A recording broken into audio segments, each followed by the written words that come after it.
Welcome back to Grain Kernels. I'm here today with Jessica McClure. Jessica is a grain inspector with SGS. Now, Jessica, how long have you been with SGS?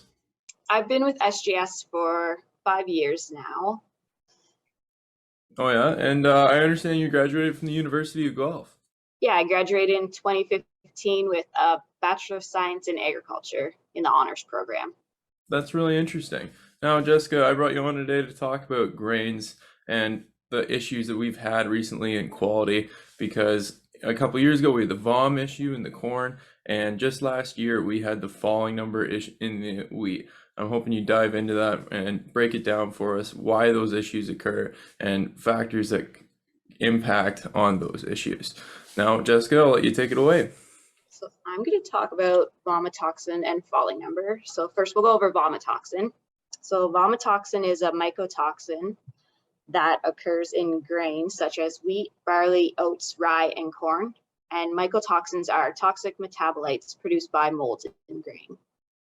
Vomitoxin is associated primarily with the plant pathogens Fusarium geranium and Fusarium calmorum. Both plant pathogens cause Fusarium head blight in wheat and Gibberella or Fusarium ear blight in corn. And the levels of vomitoxin do not necessarily correlate with levels of physical damage in the grain, as we've seen in the corn crop from 2018 when the VOMI levels were high, and some of those didn't have visible damage indicating there was a problem. So Fusarium head blight occurs in the field if there is infected grain. You may see bleaching of the grain head. Fusarium head blight favors long periods of high humidity, warm temperatures, and wetness during flowering. The incidence of Fusarium head blight is strongly associated with moisture at the time of flowering and the timing of rainfall. The infected kernels are generally thin, shrunken, and chalk-like with a white or pinkish mold in the crease. Then Fusarium ear blight and Gibberella occurs after silking from heavy rain in the late season. The corn is more infectious, is more vulnerable to infection when it is cool and wet 2 to 10 days after silking begins. The severity of infection is based on the environmental conditions during grain filling. Ear mold thrives from warm temperatures with high humidity and high moistures from frequent rain or heavy dew. And then secondary infection can also occur through damage such as insects and bird feeding on the grain, hail, and mechanical damage. And then the infected kernels, if it is visible, will have a reddish mold on them from the fungus. Then the three methods for testing vomitoxin are high performance liquid chromatography, and it's an analytical technique that is used for separation, identification, and quantification of the components of a mixture.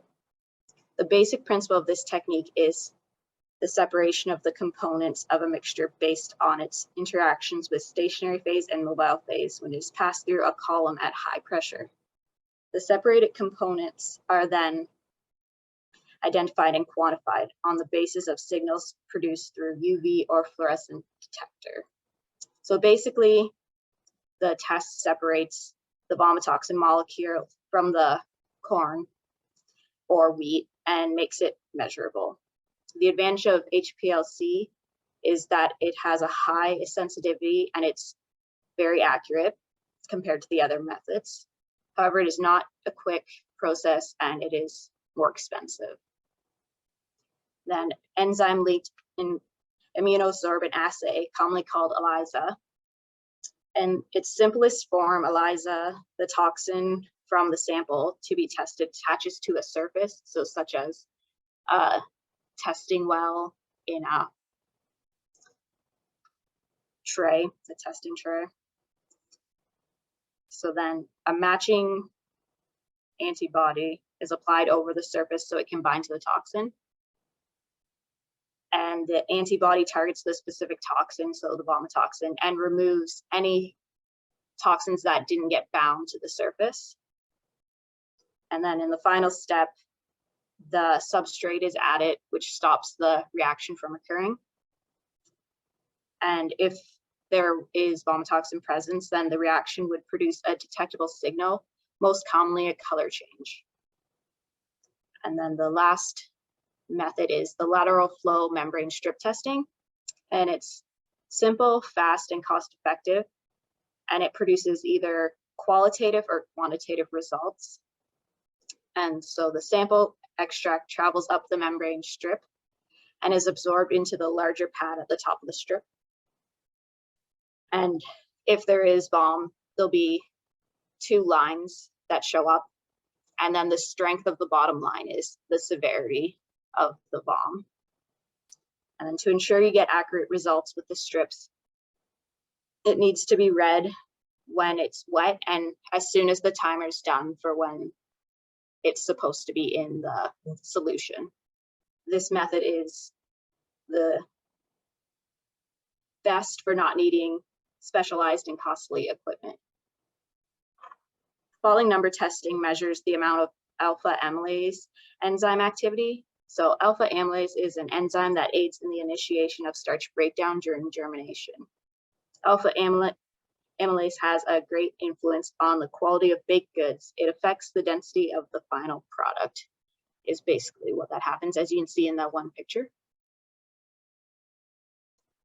And then falling numbers measured by the amount of time it takes for the stirring rods to fall through a hot slurry of ground wheat. The higher amount of alpha amylase, the faster the stirrers fall through the gelatinaceous mixture, and the lower the falling number result.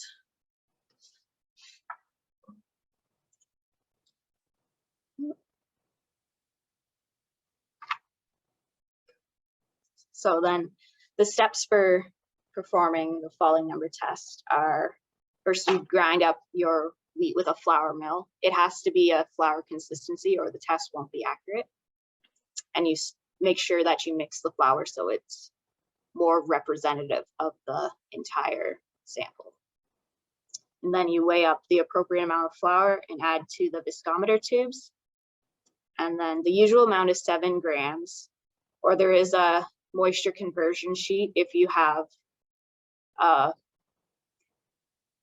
protein tester that can measure the moisture of the flour. Then you would use the moisture conversion. And then after you have it all weighed up, you add 25 mils of distilled water to the viscometer tubes and vigorously shake the tubes until the flour and water are well mixed. And then you scrape the sides of the tubes with the stir rods before they are set in the mixture. And then you place the tubes into the falling number machine, it's water bath. Then 2 plungers will attach to the stirring rods and plunge the mixture for 60 seconds. After the 60 seconds, the plungers release the stirring rods and the rods fall through the mixture. The time in seconds for the stirring rods to fall through the slurry is the falling number result, including the 60 seconds before the rods are released. The 2 main causes for low falling number are late maturity alpha amylase, and this is a weather-induced field incident triggered by a sudden drop in temperature during growing. So this is caused by a full temperature shock during the late stage of grain filling. And wheat affected by LMA doesn't necessarily have visual quality issues, but are faulted by their low falling number. And then the other main cause is pre-harvest sprouting, and it occurs when the grain begins to germinate before harvest. Sprouting in the fields is caused when there is rain or moisture, when the wheat is near or at maturity. The higher the amount of sprouts and the severity of the sprouts will result in a lower falling number.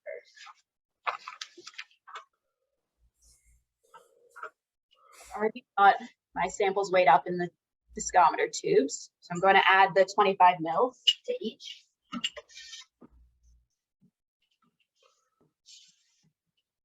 And then put the stoppers in and put them in our shake attic. So what was the solution that you just added? Distilled water. Okay.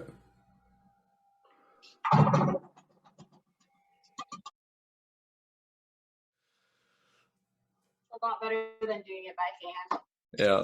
So it just gives them a quick shake, like it's not. Yep.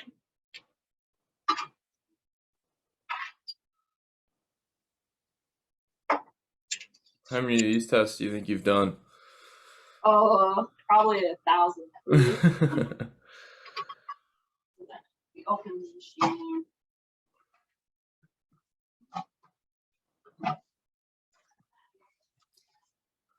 That work? So what exactly is it doing again? Right now it's plunging the mixture so that it's nice and mixed up so it's more accurate. This is one of our check samples that we received from our head office. So I don't even know what the result will be. How many samples do you guys seem to get on like a daily basis? Right now it's pretty slow, but when it's busy, like during and after wheat harvest, we probably get between like 10 to 50 samples for this a day. And we always run 2 tests. It does an average on the sample then.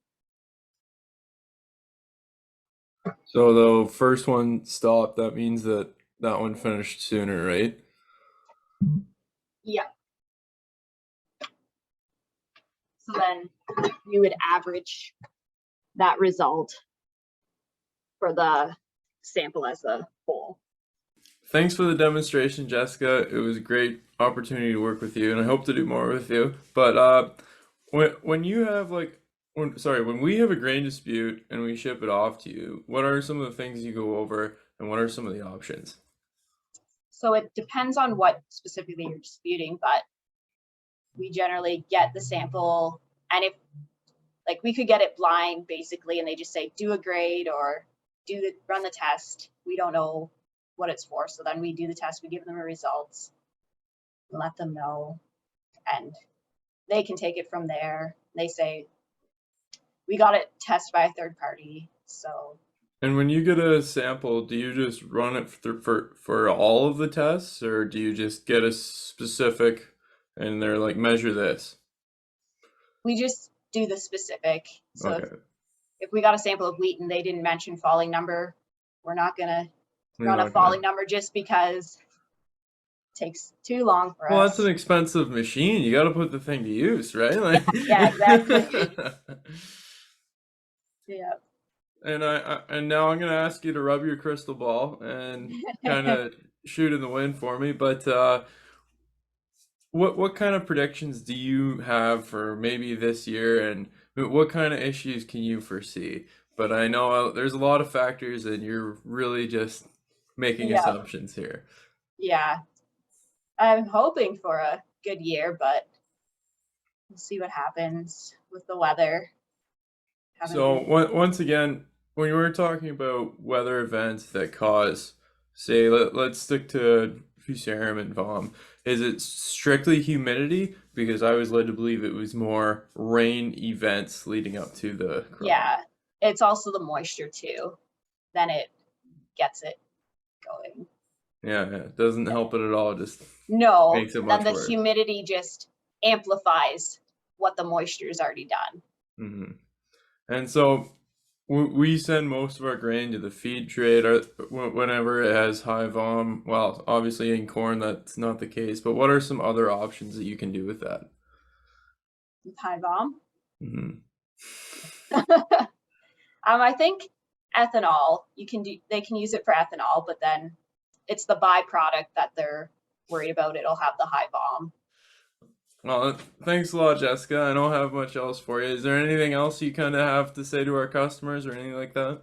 No, I think we did a good job. Thanks a lot, Jessica. You did a great job, and I thank everybody for listening and watching our videos on grain kernels.